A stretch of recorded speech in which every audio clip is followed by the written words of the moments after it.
Hello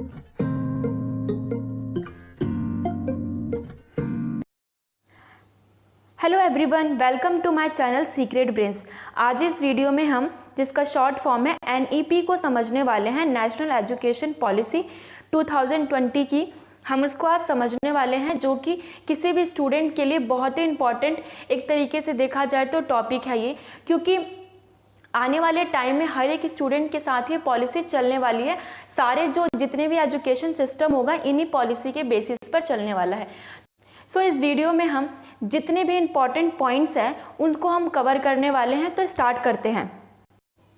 new education policy जो है 2020 की, जिसे शॉर्ट फॉर्म में NEP कहा जा रहा है, उसे यूनियन कैबिनेट ने अप्रूव कर दिया है। एक तरीके से देखा जाए तो अभी इसको काफ़ी टाइम लगने वाला है ताकि ये ग्राउंड लेवल तक आ सके अच्छी तरीके से। उसके लिए भी इसमें बहुत टाइम लगने वाला है, लेकिन कहीं ना कहीं अगर आप देखें तो ये एक तरीके से जो ये न्यू पॉलिसी है कहीं ना कहीं बहुत इम्पॉर्टेंट थी, ताकि इंडिया के अंदर एजुकेशन पॉलिसी जो है नई वो आए। क्योंकि जो हमारी पॉलिसी है पहले वाली, उस बिहाफ पर अगर देखा जाए तो कहीं ना कहीं हमारा जो एजुकेशन सिस्टम है वो बहुत ही ज़्यादा पिछड़ा हुआ है। इसमें सबसे बड़ी एक अच्छी बात निकल कर आई है कि जो हमारी ह्यूमन रिसोर्सेज डेवलपमेंट जो मिनिस्ट्री थी, उसका नाम चेंज करके मिनिस्ट्री ऑफ एजुकेशन नाम रख दिया गया है। अब जो हमारी HRD मिनिस्ट्री है उसको एजुकेशन मिनिस्ट्री के नाम से जाना जाएगा।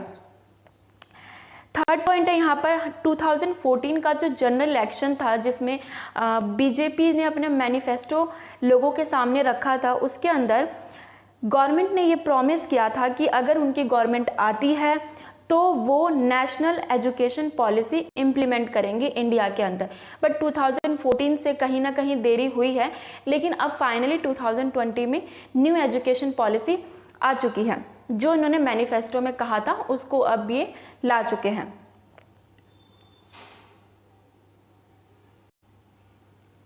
इस पॉलिसी के अंदर जो GDP का 6% है वो एजुकेशन के ऊपर खर्च करने की बात कही गई है। ये जो भी 2020 में एजुकेशन पॉलिसी को लाया गया है, ये 34 ईयर के बाद आई है। अगर आप देखिए तो सबसे पहली जो पॉलिसी है एजुकेशन पॉलिसी वो 1968 में आई थी। सेकंड जो पॉलिसी थी 1986 में राजीव गांधी के टाइम पर लाया गया था।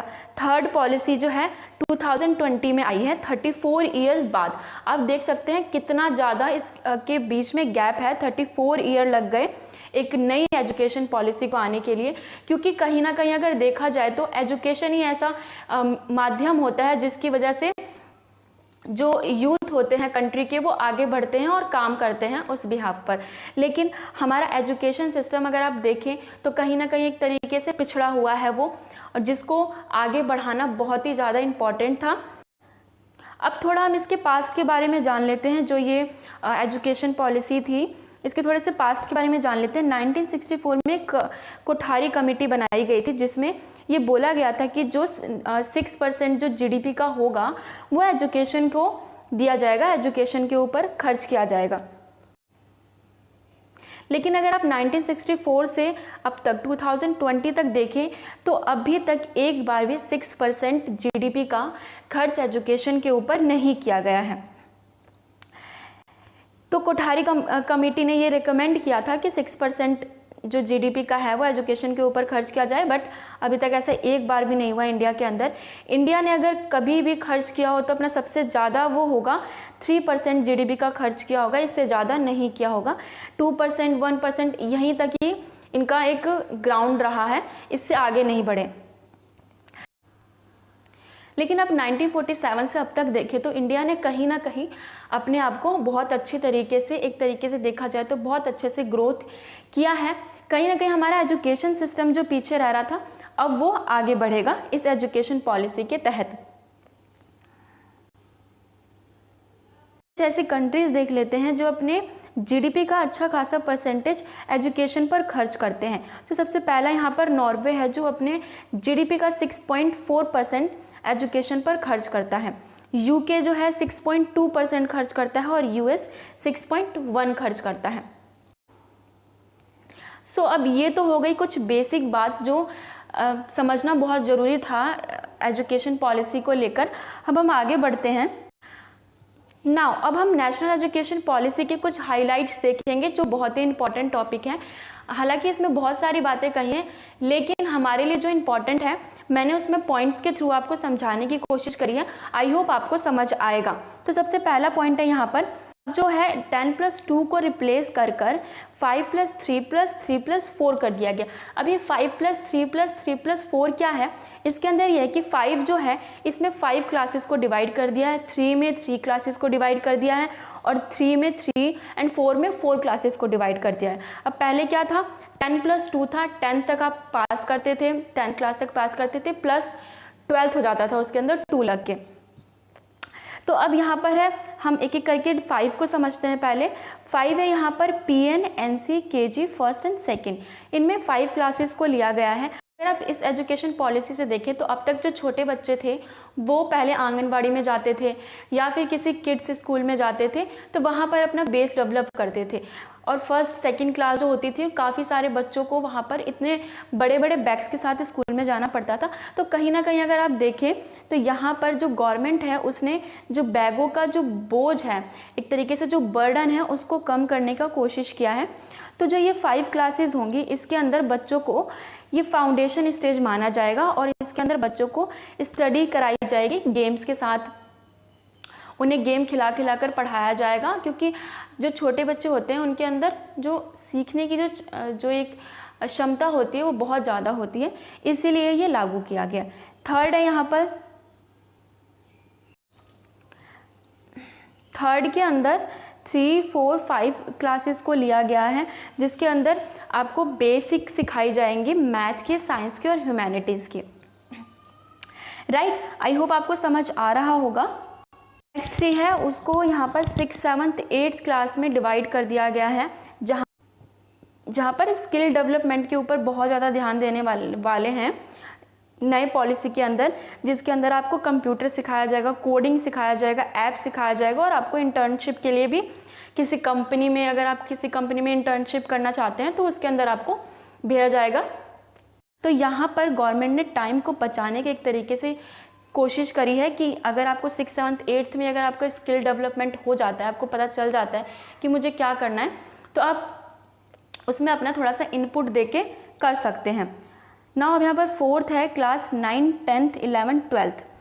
यहाँ पर गोल डेवलपमेंट के ऊपर फोकस किया जाएगा। यहाँ पर सबसे अच्छी चीज़, यहाँ पर जो पहले आर्ट्स, कॉमर्स, साइंस होता था वो स्ट्रीम सिस्टम को हटा दिया गया है। अगर मतलब मिक्स सब्जेक्ट होंगे, अगर आप हिंदी पढ़ना चाहते हैं साथ में बायोलॉजी पढ़ना चाहते हैं तो आप आराम से पढ़ सकते हैं, इसमें कोई प्रॉब्लम अब नहीं होने वाली है।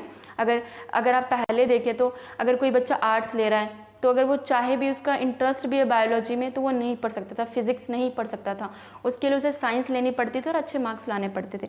बट अब ऐसा कुछ भी नहीं होने वाला है, तो एक तरीके से सभी के लिए अच्छी बात है ये। Student can choose any subject, कोई सा भी सब्जेक्ट चूज कर सकते हैं और पढ़ सकते हैं आराम से। मल्टीपल एंट्री एग्जिट सिस्टम को अपनाया गया है। अगर मल्टीपल एंट्री एग्जिट सिस्टम क्या है, हम इसको समझ लेते हैं एक बार। अगर आप पहले ग्रेजुएशन करते थे तो या तो आपको डिग्री तभी मिलेगी, या तो आप पूरा का पूरा कोर्स करें या फिर बीच में छोड़ दें। आपके पास 2 ही चॉइस होते थे। बट अब ऐसा नहीं होगा। अगर आप कॉलेज के अंदर एडमिशन लेते हैं और 1 साल कंप्लीट करते हैं, कोई सा भी कोर्स हो, अगर आप 1 साल उसके अंदर कंप्लीट करते हैं तो आपको उसके लिए सर्टिफिकेट दिया जाएगा। अगर आप 2 साल कंप्लीट कर रहे हैं तो आपको डिप्लोमा दिया जाएगा, और अगर आप 3 साल या 4 साल के पूरा कंप्लीट कर रहे हैं तो आपको डिग्री दी जाएगी।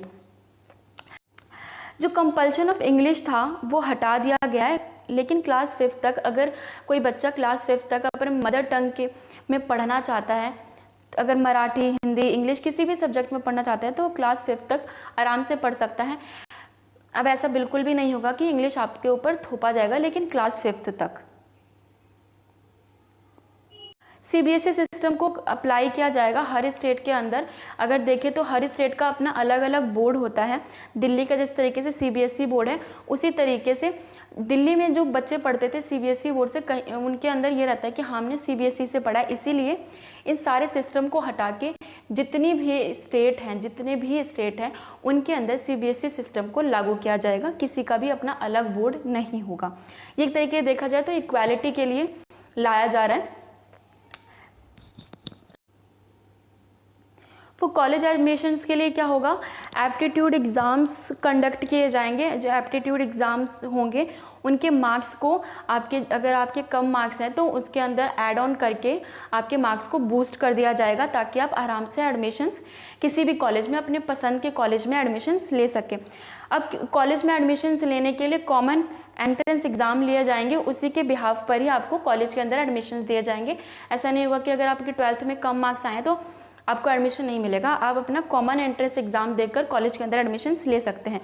ऑनलाइन कोर्सेज अवेलेबल करवाए जाएंगे। अगर आप देखें तो अभी थोड़े टाइम पहले ही ऑनलाइन कोर्सेज के ऊपर बहुत ज़्यादा गवर्नमेंट ने फोकस किया था।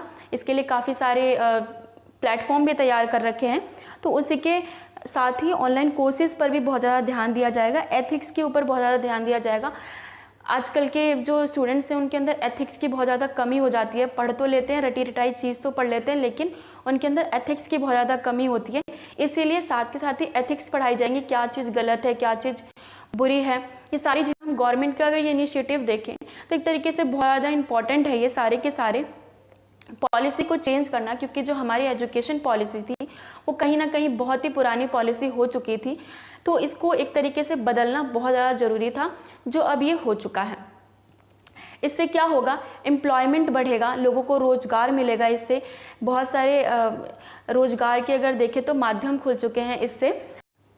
और साथ ही जो हमारे यूथ हैं उनको कहीं ना कहीं एक तरीके से आगे की साइड पुश करने की कोशिश की जा रही है हर तरीके से, ताकि जो हमारे यूथ हैं वो कहीं ना कहीं अच्छे तरीके से डेवलप हो सके। डेवलप कंट्री बनने के लिए यूथ का आगे आना और यूथ का एजुकेटेड होना अच्छे तरीके से वो बहुत ही ज़्यादा मायने रखता है। अभी कहीं ना कहीं अगर देखा जाए तो इस पॉलिसी को आने में बहुत टाइम लग जाएगा, क्योंकि कहीं ना कहीं हम देखें तो 34 ईयर से हम उसी सिस्टम को अपनाते हुए आ रहे हैं और किसी भी आदत को छोड़ने में टाइम तो लगता ही है।